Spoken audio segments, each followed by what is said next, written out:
fun fact about this video is that I actually recorded it like 3 hours ago. It was an hour-long video that I was gonna like edit down. It was gonna be so nice. Turns out of the hour-long like recording session I had, only 30 minutes of it had actually been recorded. Every day I wake up and I hope you're dead. Hi friends, welcome back to my channel. If you're new here, hi, my name's Tara. If you're not new, hi, my name's Tara. It is 12:18 in the morning. It is currently Wednesday, it's actually Thursday, October 13th now, because we are in the wee hours of the morning. I saw someone a while ago on like in the YouTube feed, like do a what I watched in like so and so month, and I was really inspired by that. I thought that would be really cool, so I put it down on like my list of like YouTube ideas I wanted to get to. And it turns out that the month of September specifically was a month that really had a lot of like interesting content for me. I watched 9 films, I should say 8 films, and then 1 like limited series, but we're gonna count it as a film because it was on Letterboxd, so it must be something. So I'm gonna be using a list of all the films that I watched from my Letterboxd, which is also a great time for me to plug my Letterboxd. Go follow me, Tara Rads on Letterboxd. I literally review every single movie I watch, like right away. Like literally as I'm exiting the theater, my review's already being typed. And if you also want to see more of my thoughts on each of these films, you can also go there on my Letterboxd. Each of them have like a little description thing. Anyway, without delay, let's start off with the first film I watched in the month of September, which was Darkest Hour. Darkest Hour is a film that I always have been like putting off for some reason. I always see it on like my little like recommended, but I've always been like kind of hesitant to watch it. I don't know. I feel like it was something that always kind of like intimidated me, and I always felt like I wouldn't like it, and I always felt like it was like the wrong time to watch it and stuff like that. I thought it was gonna be like a really long movie. Turns out it's not. It's like right on like the 2-hour mark, I'm pretty sure. It's a short movie, and shockingly enough, it's actually a very fast movie. Everything's kind of like, if everything feels very quick paced. I feel like the scenes like themselves, there's a lot of scenes in the film, a lot of scenes, but like each of the scenes individually are very short. Like I felt like it took a while for me to kind of just like fully like very snappy way, because like it doesn't feel like a very fast paced movie inherently, because the scenes themselves are very like slow paced, but at the same time, the length wise, these are very short scenes put together. And I think that kind of like juxtaposition of it was kind of disorienting at first, I want to say. I got used to it as the film went along, and at the end I kind of liked it that way. I liked that it was kind of like, it was a quick movie. I don't think I would have liked them film if it was like 3 hours long, I'm gonna be honest. The actual like scripting of it, like the plot of the movie, like the set of the timeline that they decided to pick, I think I should say, it felt weird to me, because I feel like everything in the movie is kind of preparing for something bigger, and we don't see that bigger. And maybe that's a choice that the director made, but for me, it kind of left me in a way unsatisfied. I feel like there's something missing. Maybe it's something that wasn't put in the movie that could have completed it. Maybe it's we need to see more of like what happens after or what happened before, something along those lines. And I think that's kind of what led to my rating, which I gave this movie 3.5 stars. And honest to God, I think a lot of that comes from like the actors themselves. I think the main actors in this film do an amazing job of just conveying the tone, conveying their characters. They show many facets of their character. There's not just like a flat facade. These characters are not static. They are very dynamic.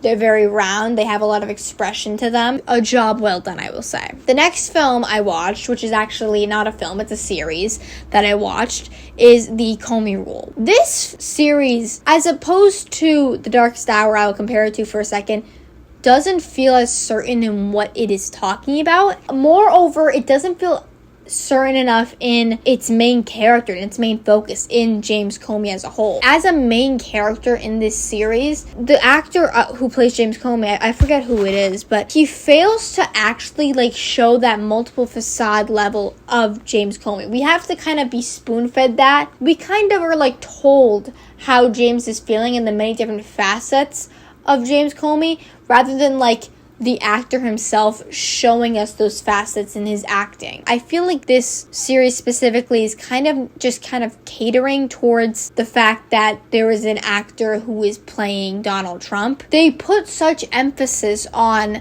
the fact that, oh, there's a guy playing Donald Trump. I feel like the show is a really grounded show overall. It's a very grounded topic, very selective. All the actors and actresses kind of stay like grounded in their portrayals compared to the guy playing Trump, who's very, it feels almost like a caricature of what Donald Trump is actually. I want to see like a serious side to Trump because the things that are being discussed here are some big topic things, and I feel like there should be more emphasis on like a serious Trump, because in this show specifically, in this series, it is portrayed that Trump is the antagonist to James Comey. Him as a whole could have been what his character, and it feels like his character could have been much more effective if we gave him the same seriousness as everybody else in the show. Also, just like kind of like a side comment thing, the makeup and the hair for his character is very dramatic compared to everybody else's as well. Like, we have these like big like prosthetic ears being placed on him. His skin is like bright orange, which I don't know if it's that orange in person. I've never met the guy. Don't plan on it anytime soon, to be honest. It seems so eccentric for this film. It feels so out of place. I gave this series 3.5 stars, and that 3.5 stars is mostly for the acting done by the women of this film. Comey's wife, Comey's daughter, kill it. They are able to drag out that kind of like emotional part of Comey, that one that kind of is like hidden in the actor. They bring it out of him. I think even more focus on them specifically would have done this series such more of a service. Okay, up next is Worth. Again, a similar genre type film in terms of like, oh, it's based on a real story. Oh, it's kind of like a biopic type thing. This film was like straight up just clunky mess, honestly. I really did like in the first act that kind of honing in on this like specific issue, this specific story that we're going to be focused in on. I think it's something that's very niche. It had such a specific topic, and I really could have dived into it and like really talked about all the facets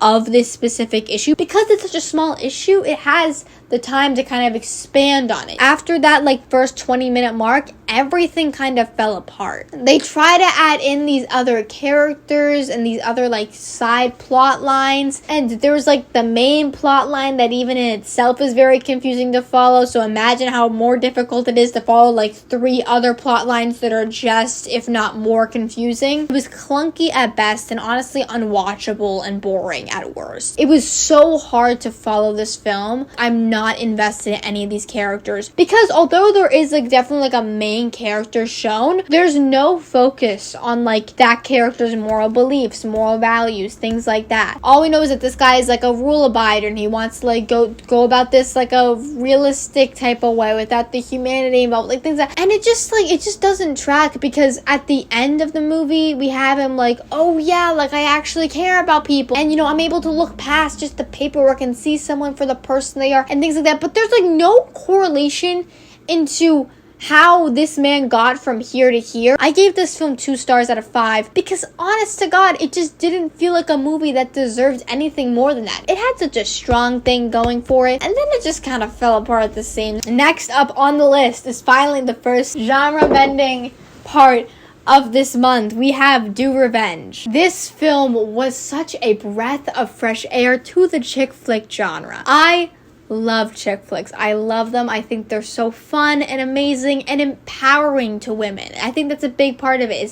There's an empowerment to it. When you have a female lead, when you have that kind of female-driven film, there is so much power that comes from that. And this film specifically, I think it kind of revives a genre that was really struggling for a long time. These kind of like teen chick flick comedies have really been struggling in terms of trying to find their footing in the new day and age. We went from movies like Mean Girls, Legally Blonde, Clueless, into kind of a weird like middle ground where we were kind of struggling to figure out what teens are. A lot of people struggled in terms of characterizing what Gen Z looks like and what we talk like and what we act like and what our values are as a whole. But this film got it right. It finally was able to characterize Gen Z and do it in a way that wasn't like, you know, kind of like dissing on us. It felt genuine and it felt real and it felt exactly how I would think we would write Gen Z in this day and age, in this type of setting. And don't get me wrong, there are definitely some sore points in that, and I think that's why when I was giving it a rating on Letterboxd, I gave it 4 out of 5 stars because I don't feel like it's perfect. But overall, I feel like the entire storyline of it is it is so perfect for our generation and perfect for the setting of this film. And you have so many, like, tropes, like, so many tropes. Like, basically every chick flick trope is in this film at least once or twice. It's using those tropes to its advantage. And I think that it's a really fine line, but I think that the film gets it across really well. And it's able to cross that line in a very effective way. And I applaud it for that. I hope this film really does set the way for other future directors to kind of look at what the chick flick genre is and really try to adapt it to the Gen Z era, to the teens of today. So the next film I actually watched was the Miss Americana Taylor Swift documentary. In a similar way to Do Revenge, I feel like this is kind of like the standard to what a like singer/songwriter like documentary should be. I feel like these types of documentaries have fallen into a formula, just the same old, just different name. This documentary feels different because although it does have those formulaic strategies to it, it also has stuff that adds on to it that makes it different, and it also takes away all of, like, kind of like negative aspects of, like, the formula. It doesn't feel disingenuous because even though we are being shown things like, because although we are being shown like Taylor Swift struggling behind the scenes, I feel like we're also being shown everything in between those parts. It's not just like her like, oh, I got broken up with right before I went out on stage. Like, it's more than that. It feels more personable to her. I think the biggest example of this is when the documentary kind of talks about her, like, entrance into the political world. That's, like, such a different, like, thing to talk about in such a documentary. And the fact that it's spoken about and, like, acknowledged, it kind of gives the bigger theme of the documentary being Taylor's, like, her relationship with fame as a whole. It makes it make so much more sense. It's so much more interesting than just, like, the basic, like, formula, you know? It's so much more, and it feels so much more personable.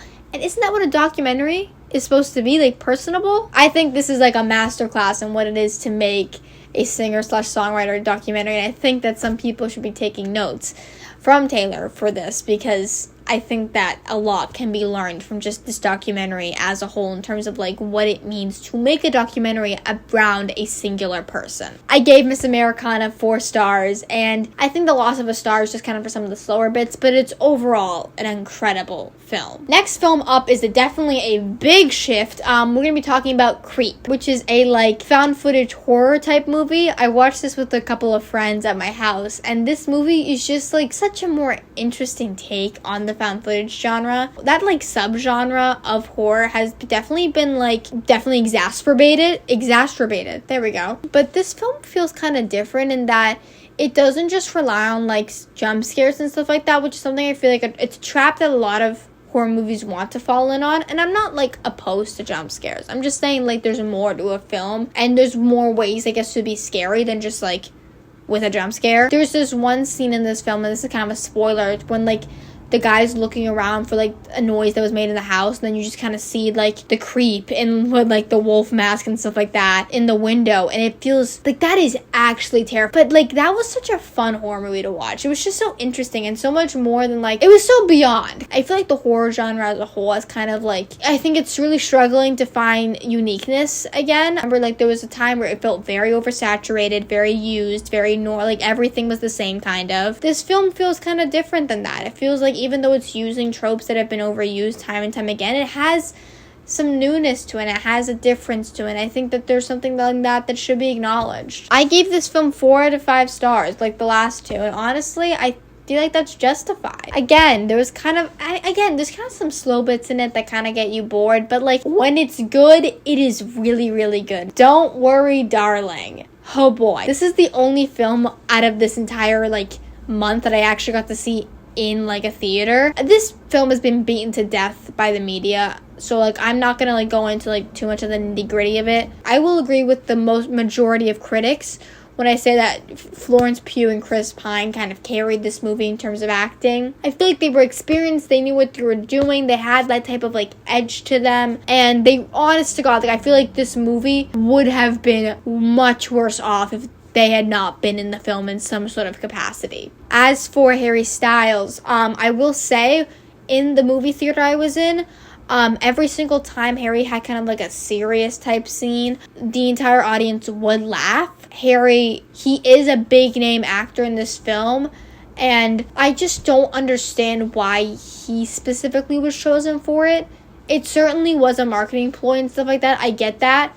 But I feel like if you're going to cast someone like him, I feel like there has to be some sort of use out of him beyond just like, I want to use him for his acting, because he's not exactly known for his acting. I feel like some type of musical choice, something like that, could have been better. I know he does sing in the film, like, briefly. Like, he has that one little song with Florence. But, like, that's not enough for me to justify his casting. Like, it doesn't feel like there was anything in this role that was specifically for Harry. Like, this could have been played by, like, any generic white guy, and I feel like it would have got the point across, if not better, for the fact that they actually could act, unlike Harry. I shouldn't say that. Harry was, like, an okay actor. He was okay. There was nothing special about him, but the fact that he was alongside Florence Pugh, who is an incredible actor, I think that really just made it look all the more obvious that he's not an actor and this is not what he does for a living. I gave this film 3 stars because it was just kind of fun. I think the plot of it was kind of fun to watch, and I think that, like, twist at the end,